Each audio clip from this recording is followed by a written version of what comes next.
لہذا یہ جو مولویوں نے ایک ضعیف حدیث کی بنیاد پر, وہ میں بھی کسی زمانے میں بیان کرتا رہا ہوں کہ سیدنا عمر نے وہ تورات کے صفحے ہاتھ میں پکڑے تھے تو حضور ناراض ہو گئے, پکی ضعیف روایت ہے, اس کی بنیاد پہ کہا تورات انجیل پڑھنے کا کوئی فائدہ نہیں ہے. السلام علیکم مسلمانوں. اگر آپ کے گھر میں قرآن پاک ہے تو یہ بہت اہم اور ضروری ویڈیو ہے جو آپ کے سامنے لے کے آیا ہوں. بے عضو مطلب عضو کے بنا قرآن پاک کو چھونا صحیح ہے یا غلط؟ اس ویڈیو کو پورا دیکھیے, پورا جانکاری لے کے جائیے, اور ویڈیو کو لائک کرنا مت بھولیے. چینل میں نئے ہیں تو چینل کو سبسکرائب کر لیجئے. ایسے اچھی اور سچی پیغام ہم لاتے رہتے ہیں. میرے عزیزوں میرے دوستوں, چلیے اس ویڈیو کو دیکھتے ہیں. بے عضو قرآن پاک چھونا صحیح ہے یا غلط؟ چلیے اس ویڈیو کو دیکھتے. قرآن کریم کو بے وضو چھونا یہ گناہ ہے. تو اب ایسی صورت میں کہ چاہے دنیاوی کتابیں ہوں یا نہ ہوں, یہ اس سے غرض نہیں ہے. اور باقی اسلامی کتابیں جو ان کو بے وضو چھونا خلاف اولا ہے, افضل ہے کہ وضو سے اس کو چھوئے, مستحب ہے. تو اسی صورت میں کہ اب وہ وضو نہیں ہے, قرآن کریم کو چھونا بھی ہے, تو ایسا پاک کپڑا رکھ لے. جیسے رومال رکھ لیا تو اسی رومال سے, مثلا یہ رومال ہے تو اب قرآن کریم اس سے اٹھایا اور اپنی انگلی وغیرہ کوئی بھی اس پہ ٹچ نہ ہو, تو یوں اٹھا کر اگر گاہک کو دیا تو یہ جائز ہے. دکھایا کسی کو, پھر یوں ہی اٹھا کے رکھ دیا, اگر بے وضو ہے تو بھی اس طرح کر سکتا ہے. اچھا, اس میں یہ کہ جیسے اب یہ میرے کندھے میں رکھی ہوئی ہے چادر, تو اس سے قرآن کریم کو میں نہیں چھو سکتا, اٹھا نہیں سکتا, کیونکہ یہ میرے بدن کے تابع ہے. یہ تو اس سے پھر وہی گناہ گار ہو جانے والی صورت ہے. یہ چادر کو بالکل گلے سے نکال کے اب اگر اٹھایا تو مطلب اٹھانے میں حرج نہیں ہے بے وضو. بغیر وضو کے قرآن مجید چھو سکتے ہیں کیا؟ بغیر وضو قرآن پاک چھو سکتے ہیں؟ سیف اللہ خان انڈیا سے. بغیر وضو کے قرآن پاک نہیں چھو سکتے, اور ہاتھ میں گلوز پہن کے بھی نہیں چھو سکتے. بغیر وضو کے قرآن چھونے کے لیے ضروری ہے کسی ایسی چادر سے یا کسی ایسے گلو سے چھوئیں جو ہاتھ پہ پہنے ہوئے نہ ہوں اور چادر اوڑی بھی نہ ہو, یعنی بالکل آپ کے جسم سے الگ کوئی لباس ہوگا یا کوئی کپڑا ہوگا, اس سے آپ قرآن مجید بغیر وضو بھی چھو سکتے ہیں. جیسے آپ نے گلوز اتار لیے, اب اتارنے کے بعد ان گلوز سے آپ قرآن پکڑ لیں تو یہ جائز ہے, کیونکہ جب آپ کوئی چیز پہن لیتے ہیں تو وہ آپ کی باڈی کا حصہ بن جاتی ہے. اس کو عرف میں یہی کہا جاتا ہے کہ آپ نے اس چیز کو براہ راست چھوا ہے. تو اس لیے جو باڈی سے الگ لباس ہے اس کے ذریعے آپ قرآن مجید کو چھو سکتے ہیں. اگر وہ باڈی پہ پہنا ہوا لباس ہے تو پھر بغیر وضو آپ اس لباس کے ہوتے ہوئے بھی قرآن مجید کو نہیں چھو سکتے. میرے عزیز, آپ لوگوں نے سنا, دو ویڈیو آپ کے سامنے دکھایا. ان کا کہنا ہے کہ بے عضو قرآن کو چھونا گناہ ہے, اور دو ویڈیو آپ کے سامنے لے کے آیا ہوں, اس کا کہنا ہے بنا عضو آپ قرآن پاک چھو سکتے ہیں, پاک دامن. اس ویڈیو کو آپ دیکھیے. ان ویڈیو کے بارے میں آپ کا کیا رائے ہے کامنٹ باکس میں ضرور دیجیے. ویڈیو کو ایک لائک ضرور کیجیے. چلیے اس ویڈیو کو دیکھتے ہیں. علی مرزا کا ویڈیو ہے, اس ویڈیو کو پورا دیکھیں, پورا جانکاری لے کے جائیے. چلیے دوستوں اس ویڈیو کو دیکھتے ہیں. تو آئیے اس کی تفصیلات میں دے دیتا ہوں. سب سے پہلی چیز, اسلام میں دو ہی عبادتیں ایسی ہیں جن کے لیے وضو شرط ہے, فرض ہے, کنڈیشن ہے, اس کے بغیر وہ عبادت نہیں ہوتی. پہلی نماز, دوسرا طواف. نماز اور طواف دو ایسی عبادتیں ہیں جو بغیر وضو کے نہیں ہو سکتا. غسل بھی ہو اور وضو بھی ہو تبھی ہوگا. اس کے علاوہ ساری عبادتوں کے لیے وضو سنت ہے, مستحب ریکمنڈڈ ہے, مباح ہے, جائز ہے, بہت اچھی بات ہے, لیکن شرط, کنڈیشن اور فرض نہیں ہے. لہٰذا قرآن اس میں شامل نہیں ہے. قرآن کو وضو سے پڑھنا, اسی طرح ہر عبادت کو وضو سے کرنا اچھی بات ہے, لیکن شرط ایز اے کنڈیشن صرف دو عبادت ہیں. سمجھ رہے آپ؟ تو لہٰذا قرآن کے لیے وضو ہونا کنڈیشن نہیں ہے, شرط نہیں ہے.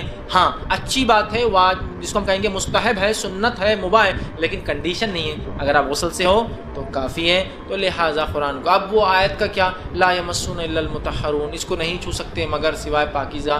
تو یاد رکھیں اس کے تعلق سے علماء کی آپ تشریحات پڑھیے. اس میں اکثر علماء نے لکھا مطہرون جو کہتے ہیں وہ اس کو کہتے ہیں جو پہلے سے پاکیزہ ہو. اس سے مراد ہے جب مشرکین مکہ نے یہ کہا کہ محمد پر نعوذ باللہ شیطان اترتا ہے وحی کو لے کر, قرآن کو لے کر, تو تب اللہ نے کہا لا یمسون الا المطہرون, اس قرآن کو لوح محفوظ پر کوئی نہیں چھو سکتا مگر سوائے فرشتوں کے. وائی دس کانٹیکسٹ, مطہرون جو پہلے سے پاکیزہ ہو, فرشتے. تو شیطان لے کر اترتا ہے جو مشرکین کی ایک جو الزام تھا اس کے جواب میں آیت آئی، اس کو فرشتوں کے علاوہ کوئی نہیں چھو سکتا. اور اس کے علاوہ جو ہے عبداللہ ابن عباس کا قول ہے کہ وہ کہتے تھے کہ ضروری ہے، لیکن جہاں تک میں جانتا ہوں، میرا علم ہے، 2 ہی عبادتیں جس میں جو ہے عبادت میں وضو شرط ہے، ایز اے کنڈیشن ہے، اس کے بغیر عبادت نہیں ہوں گی، وہ ہے نماز اور طواف. اس کے علاوہ سب کے لیے سنت مستحب ہے. لیکن میں ہرگز یہ نہیں کہہ رہا ہوں کہ قرآن کو آپ ہمیشہ بغیر وضو سے پڑھیں، لیکن میں یہ کہہ رہا ہوں کہ وضو بغیر وضو سے بھی پڑھا جا سکتا ہے، اس لیے کہ یہ کنڈیشن نہیں ہے، شرط نہیں ہے. تو لہٰذا نماز اور طواف کے علاوہ ساری عبادتوں میں وضو مستحب ہے لیکن ضروری نہیں ہے. بے وضو قرآن کو ہاتھ لگا سکتا ہے یا نہیں؟ تو اس میں جو ایک بات پیش کی جاتی ہے کہ قرآن پاک میں سورۃ الواقعہ میں آیت ہے لا یمسہ الا المطہرون، کہ قرآن کو نہیں چھوتے مگر پاکیزہ لوگ. تو اس کانٹیکسٹ میں لوگ کہتے ہیں کہ جی وہ کچھ ضعیف روایتیں بھی ہیں کہ قرآن پاک کو بغیر وضو شخص ہاتھ نہیں لگا سکتا، لیکن ایسا کوئی مسئلہ قرآن و حدیث سے ثابت نہیں. بلکہ اگر اس آیت کا کانٹیکسٹ دیکھیں تو یہ چلتی ہے پیچھے سے، بسم اللہ الرحمن الرحیم انہ لقرآن کریم فی کتاب مکنون لا یمسہ الا المطہرون تنزیل من رب العالمین. یہ کتاب جو ہے بڑی زبردست کتاب ہے، کریم کتاب ہے، جو کہ لوح محفوظ میں ہے، کتاب مکنون میں، اور وہاں اس کو نہیں چھو سکتے مگر پاکیزہ لوگ، اور یہ وہاں سے اتری ہے تیرے رب کی طرف سے.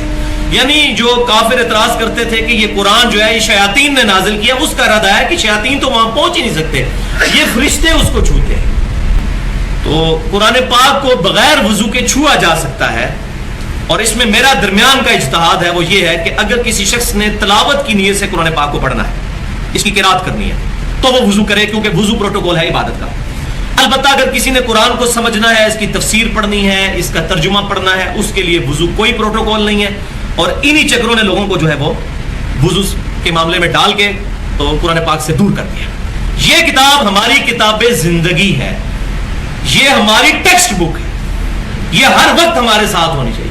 آپ دیکھیں کرسچن جو مشینریز ہیں انہوں نے ہر وقت اپنی بغل میں بائبل دبائی ہوتی ہے. قرآن پاک ہر وقت ہمارے ساتھ ہونا چاہیے. ہاں جنوبی شخص کا معاملہ الگ ہے، جس پہ غسل فرض ہو وہ آگے آ جائے گا، وہ نہیں ہاتھ لگا سکتا، لیکن جو شخص بغیر وضو کے ہے وہ اس کو ہاتھ لگا سکتا ہے. لیکن یہاں ایک بات یہ بھی یاد رکھیں کہ قرآن پاک کا احترام بہت ضروری ہے. اس حوالے سے بھی میں 2-4 منٹ گفتگو کروں قرآن پاک کے احترام کے حوالے سے. ایک حدیث جو سنن نبی داؤد کے اندر موجود ہے، انٹرنیشنل نمبرنگ کے مطابق کتاب الحدود چیپٹر میں 4449 پیپر فول 9 سنن نبی داؤد کی بالکل صحیح حدیث ہے کتاب الحدود چیپٹر میں، کہ نبی صلی اللہ علیہ وسلم کو یہودیوں نے اپنے مدرسے میں بلایا زنا کا کیس، اس کی سزا کو ریزالو کرنے کے لیے. تو آپ صلی اللہ علیہ وسلم جب اس مدرسے میں پہنچے تو انہوں نے ایک تکیہ پیش کیا، تو آپ صلی اللہ علیہ وسلم اس تکیے پر بیٹھ گئے.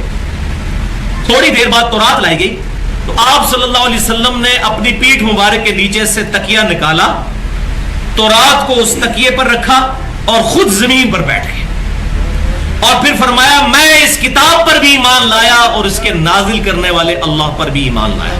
حالانکہ وہ ٹیمپرڈ تھی، تعریف شدہ تورات. لہذا یہ جو مولویوں نے ایک ضعیف حدیث کی بنیاد پر، وہ میں بھی کسی زمانے میں بیان کرتا رہا ہوں کہ سیدنا عمر نے وہ تورات کے صفحے ہاتھ میں پکڑے تھے تو حضور ناراض ہو گئے، پکی ضعیف روایت ہے. اس کی بنیاد پہ کہا تورات انجیل پڑھنے کا کوئی فائدہ نہیں ہے.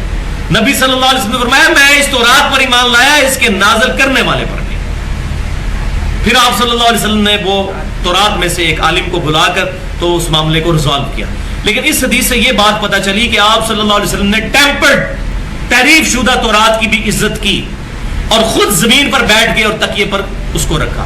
تو ہمیں بھی قرآن پاک کو زمین پر نہیں رکھنا چاہیے، قرآن پاک کو تکیے پر یا کسی اونچی ریل وغیرہ پر. اسی لیے ہم یہاں پر درس جب ہوتا ہے تو ہم نے یہ تقریباً 200-250 روپے کی ایک ریل ہے جو ہم نے اتنی زیادہ منگوائی ہوئی ہے، ہزاروں روپے کی، تاکہ قرآن پاک کو یہ پروٹوکول دیا جائے کہ قرآن پاک کو بلند جگہ پر رکھا جائے، زمین پر نہیں رکھنا. میرے عزیزوں، میرے دوستوں، بے وضو قرآن پاک چھونا صحیح ہے یا غلط؟ کامنٹ باکس میں اپنا رائے ضرور دیجیے. میرا رائے مانے تو بے وضو قرآن پاک چھونا گناہ نہیں ہوگا، لیکن آپ کو پاک ہونا چاہیے. اگر بے وضو قرآن پاک چھونے سے گناہ ہے تو آپ قرآن پڑھنا بھی آپ کو گناہ ہوگا. اسی حساب سے دیکھیں تو اگر بے وضو آپ قرآن چھوتے ہیں تو آپ کو گناہ نہیں ہوگا۔ ہر وقت آپ قرآن کا تلاوت نہیں کر سکتے، جیسے آپ کا کوئی چیز چاہے تو آپ سورہ فاتحہ و سورہ اخلاص پڑھ لیتے ہیں۔ اسی حساب سے دیکھیں تو اگر بنا وضو کے گناہ ہے قرآن کو چھونا تو آپ ہر وقت تو وضو میں نہیں رہتے ہوں گے۔ اسی حساب سے دیکھا جائے تو آپ بے وضو قرآن چھونا صحیح ہے۔ اسی حساب سے آپ قرآن تلاوت بھی کر سکتے ہیں، آپ سورہ اخلاص بھی پڑھ سکتے ہیں۔